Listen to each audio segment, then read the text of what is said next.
Hey, what's going on, guys? Welcome to video number 5. Now in this video, instead of going with an example, I'm going to go back to the basics and cover a few concepts regarding primary data types. Now you might have already seen this in the previous video. We already discussed about the integers and floats and all, but I think it's a good time right now to go through them so that in advance, so that in the future videos you don't get into this trouble at all. Alright, so that said, let's actually get started. So first of all, one question that you might ask is, what is a data type in the first place? Well, data type is nothing but a bucket to classify different kinds of data. That's it. Data comes in different forms. You get numbers, you get alphabets, you get special characters and whatnot, right? But broadly speaking, you can classify them as numbers and numbers and alphabets and symbols and all of that, right?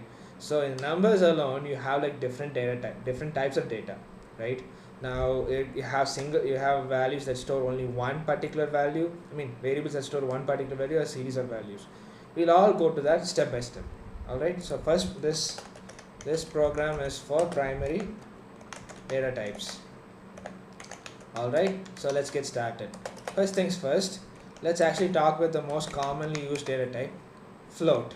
So we can call this as float, and if you want to use mathematical language, you can call it as real numbers. All right. Essentially, what a float is nothing but any number that has a integer part and a decimal part like this. That's about it. Now, you can use print statements to print it out, and in any case, if you want to know what the data type of a particular variable is at that particular instant, you can use this function, inbuilt function called type, that is available. So what this does is that it tells us the kind of data type that the variable particularly has. So if I were to run this code right now, check it out. It says a is 1.5 and it says class float. And note this value float. So meaning that as of now, A is having the data type, he is storing a data whose data type is float. What do you mean as of now? I just told it's as of now because why I say that is because after some time you can change the value of A, either by doing some manipulation or by reassignment. What do I mean by that? What I can do is just maybe copy this and print it here, and now I can say now I made this into an integer. Right. So what's an integer? Here this is called as an integer.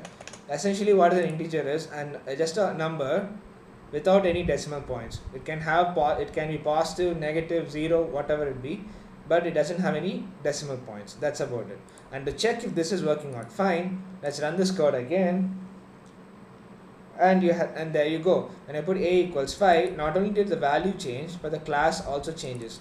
So now it's become an integer. Now here's the thing I want to talk to you guys about, one more important factor. When I'm changing the value of in data type, let's say by changing the value like this, not only am I changing the value that the variable stores, I'm also changing the memory location of it. So if you want to check where exactly in your memory, that is in your RAM, that this value is stored, there is this one inbuilt function called as id that helps you do with that. And what you do, just pass id of a, and that's it. And for now, let me comment this out.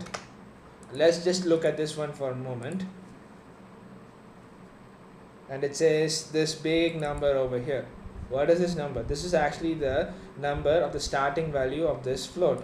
So if in my system, I have 16 gigabytes of RAM, and each and every byte in my RAM has some number to it associated with it.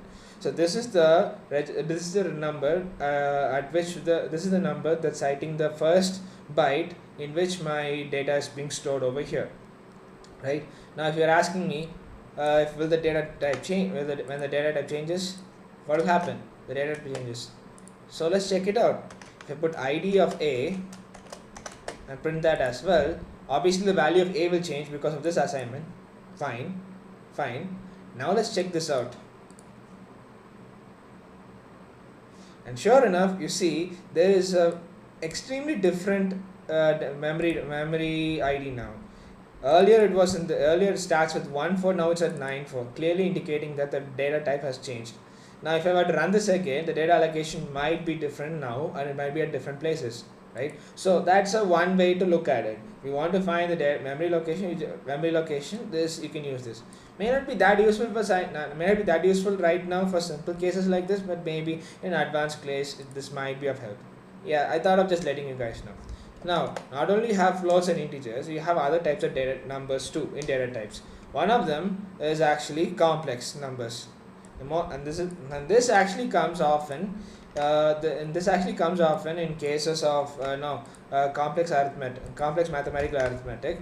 So wherein you have a real number with an integer with a real part and an imaginary part over here. And to represent the imaginary part, you put this j at the end. The j stands for the imaginary part, alright? And now what you can do is, like, if you have a real and if you have the real part and the imaginary part, to separate them out, you put a plus or a minus sign over here.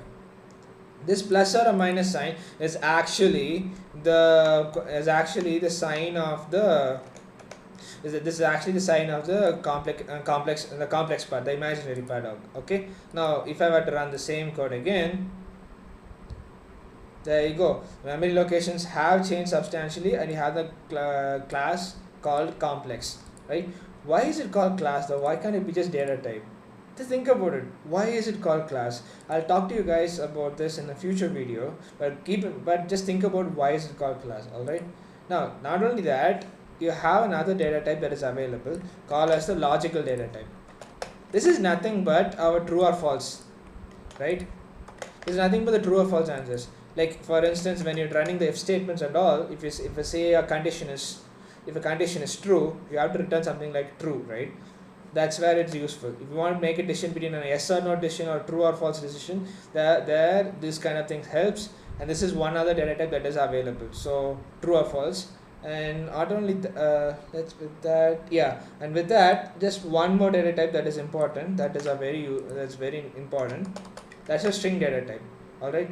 You can call this as character as well, but if you look at programming terminologies, we call this as string because a string means a string of characters, not one letter as it is. In Python, there is no concept called as character because that's how they built it. Even if there is a one letter character, it's still called as a string. That's about it. And now if I run this, now I get different things. Like, now I get the class bool here. Bool stands for boolean. So logical data type comes under the class boolean, right? It's just a similar name. That's about it. And then for string or character, it comes under the class str, meaning string. That's it. That's the end of the basic data types. And there is another array data types available called as list, tuples, and dictionaries, and all of that we'll talk about in the next video. But before I let you guys go, I want to talk to you guys something a little fancy I found something recently. Like, what you can do is there are these 3 commands that I want you guys to try it out. This is kind of fun. I found this recently. Turns out, if there is a command called as ord, which will actually fetch the ASCII or the Unicode value of a particular character. Like, for instance, for letter Z, whatever you call it, there is an ASCII value or an Unicode associated with it. Now, what you can do is that with this command, you can actually fetch the ASCII code of it, right? Now,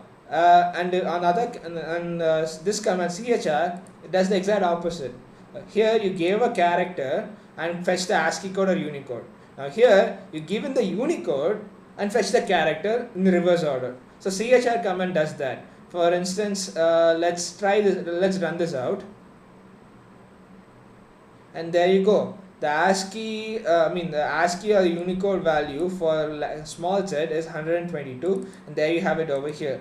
Whereas the character that corresponds to ASCII code 98 is actually B.